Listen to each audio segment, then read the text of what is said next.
Assalamualaikum warahmatullahi wabarakatuh. Selamat siang anak-anakku semua kelas 7A dan kelas 7B.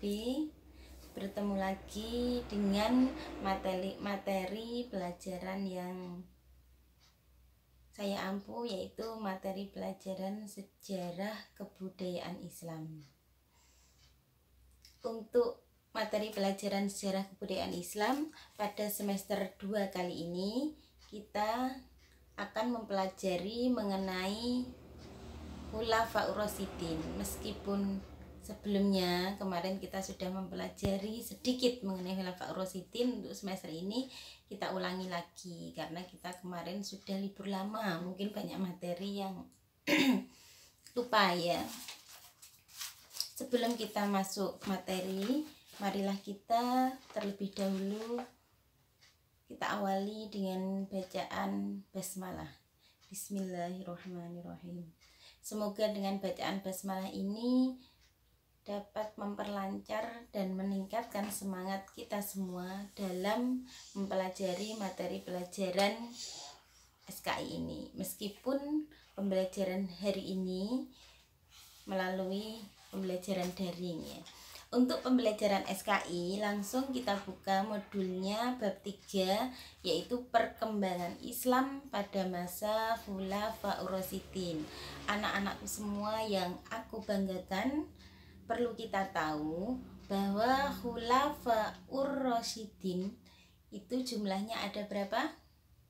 Ada 4 ya. Yang pertama yaitu Khalifah Abu Bakar As-Siddiq, sedangkan yang kedua Umar bin Khattab, yang ketiga siapa?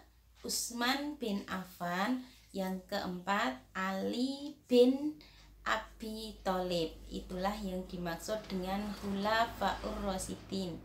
Untuk pertemuan kali ini mari kita akan membahas Khulafaur Rasyidin yang pertama, yaitu siapa? Abu Bakar As-Siddiq ya. Sebelum kita masuk pada sejarah Khalifah Abu Bakar As-Siddiq, perlu kita tahu Khulafaur Rasyidin itu apa artinya. Khulafaur Rasyidin itu berasal dari 2 kata, yaitu khulafa dan ar-rasyidin. Khulafa itu jamak dari kata khalifah. Kita lihat di modulnya, khalifah artinya yaitu pemimpin atau pengganti. Sedangkan ar-rasyidin orang yang mendapat petunjuk dari Allah untuk menjadi seorang pemimpin atau kepala negara. Jadi Khulafaur Rasyidin itu menurut istilah gabungan dari kata khalifah dan ar-rasyidin, yaitu pemimpin atau pengganti umat Islam yang mendapat petunjuk dari Allah untuk memimpin umat Islam sebagai penggantinya Nabi Muhammad atau meneruskan perjuangan Rasulullah. Itu yang dimaksud dengan Khulafaur Rasyidin. Langsung kita masuk pada Khulafaur Rasyidin yang pertama, yaitu Abu Bakar As-Siddiq. Kenapa pada waktu itu dipilih Abu Bakar As-Siddiq yang menjadi Khulafaur Rasyidin yang pertama? Karena sebelum Nabi Muhammad wafat sudah banyak kejadian-kejadian yang diwakilkan atau tugas yang diberikan pada Abu Bakar As-Siddiq. Di antaranya beliau disuruh menjadi imam sholat subuh ketika Nabi Muhammad sedang sakit.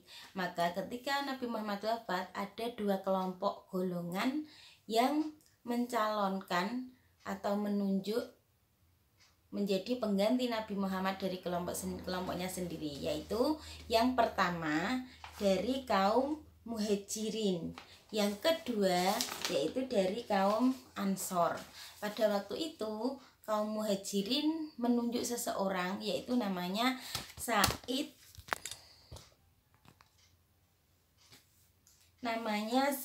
bin Ubadah. Sedangkan kaum Muhajirin menunjuk Abu Ubadah bin Jarrah dan Umar bin Khattab. Dari kaum Muhajirin yang menunjuk itu Abu Bakar As-Siddiq sendiri. Peristiwa musyawarah pemilihan khalifah ini terjadi di Sakifah Bani Sa'idah.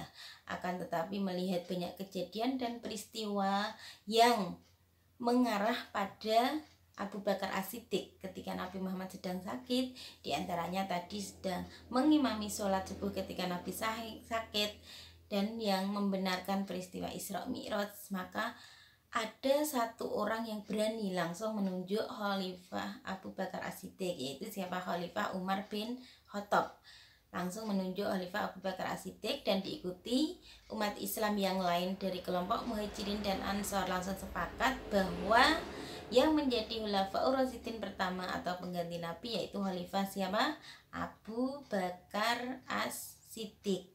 Nah, ini yang dimaksud pemilihan khalifah atau Khulafaur Rasyidin setelah Nabi Muhammad, yaitu secara musyawarah. Selanjutnya, setelah Abu Bakar As-Siddiq diangkat menjadi seorang khalifah, ini banyak hal-hal yang dilakukan atau prestasi dari Khalifah Abu Bakar As-Siddiq. Yang pertama yaitu beliau memerangi nabi-nabi palsu, karena pada waktu itu dia termasuk awal Khulafaur Rasyidin yang pertama. Banyak rintangan yang terjadi, dia memerangi nabi-nabi palsu, karena setelah Nabi Muhammad wafat banyak orang yang mengaku sebagai nabi atau penggantinya Nabi Muhammad. Lalu nabi-nabi palsu ini diperangi supaya tidak menghasut orang-orang Islam yang ada di Mekah. Yang pertama, nabi palsu pertama siapa? Musailamah al-Kadzab, itu yang diperangi. Terus yang nabi palsu yang kedua, Tulaihah bin Huwailid al-Asadi.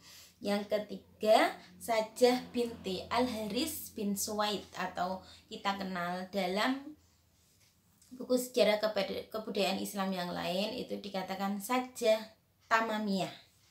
Sajah bin Haris bin Suwaid itu yang pertama, yaitu memerangi nabi palsu. Sedangkan yang kedua, memerangi akidah orang murtad, karena dia merasa setelah Nabi Muhammad wafat, dia merasa sudah tidak punya pemimpin, sudah tidak mempunyai nabi lagi. Setelah itu dia keluar dari agama Islam dan menjadi orang yang murtad. Murtad itu namanya orang Islam yang keluar dari agama Islam. Yang kedua, memerangi orang murtad. Yang ketiga, memerangi pembelot zakat. Ini sama dengan yang pertama, yang kedua tadi. Karena dia merasa sudah tidak punya nabi, dia akhirnya kembali ke ajaran agamanya yang dulu, yaitu menyembah berhala dan tidak mau membayar zakat. Inilah hal yang terpenting atau prestasi Abu Bakar As-Siddiq ketika menjadi khalifah, rintangan yang dilakukan. Terus yang terakhir yaitu mengumpulkan Al-Quran. Mengumpulkan Al-Quran pada masa Abu Bakar As-Siddiq ini atas usul Khalifah Umar bin Khattab. Kenapa Al-Quran dikumpulkan? Karena Al-Quran zaman dulu itu hanya dihafalkan, dan pada waktu perang Yamamah itu terjadi banyak orang hafal Quran yang gugur. Alasan yang pertama kenapa Al-Quran dikumpulkan.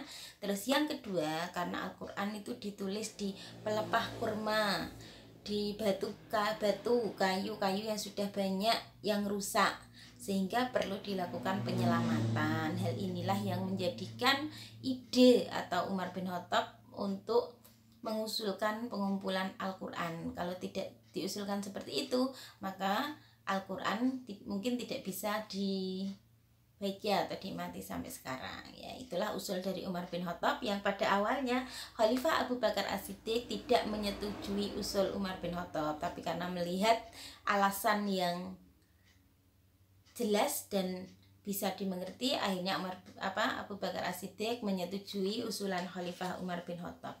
Selanjutnya yang terakhir yaitu penyebaran wilayah Islam. Karena Khalifah Abu Bakar As-Siddiq kurang lebih 2 tahun beliau memimpin Islam atau menjadi Khulafaur Rasyidin, sudah banyak orang di sekitar Mekah yang memeluk agama Islam. Akhirnya dia melakukan penyebaran wilayah supaya wilayah Islam semakin bertambah maju, bertambah banyak dan berkembang.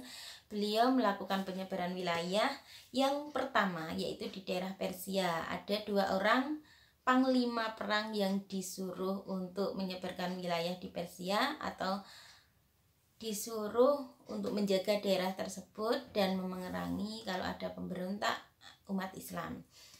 Panglima yang pertama yaitu Musanna bin Harisah, dibantu pasukan yang dipimpin oleh Khalifah bin Walid.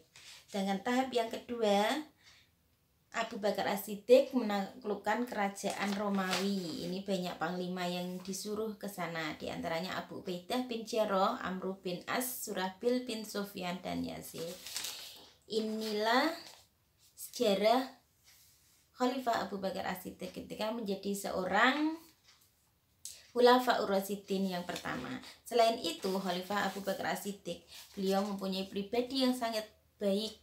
Di antaranya, dia mempunyai pendirian yang sangat kokoh, orangnya zuhud, lemah lembut, tegas, dan pemberani. Bahkan beliau orangnya sangat dermawan. Ketika dia masuk agama Islam, semua harta yang dimilikinya itu diberikan sepenuhnya untuk perjuangan agama Islam. Selain itu perlu kita tahu bahwa Abu Bakar As-Siddiq itu ayah dari putri yang cantik, yaitu istrinya Nabi Muhammad. Siapa namanya? Sayyidah Aisyah. Demikian sejarah mengenai kepemimpinan Khalifah Abu Bakar As-Siddiq. Semoga bermanfaat dan mudah kita pahami. Sampai di sini, apabila ada yang kurang berkenan, saya mohon maaf yang sebesar-besarnya. Wassalamualaikum warahmatullahi wabarakatuh.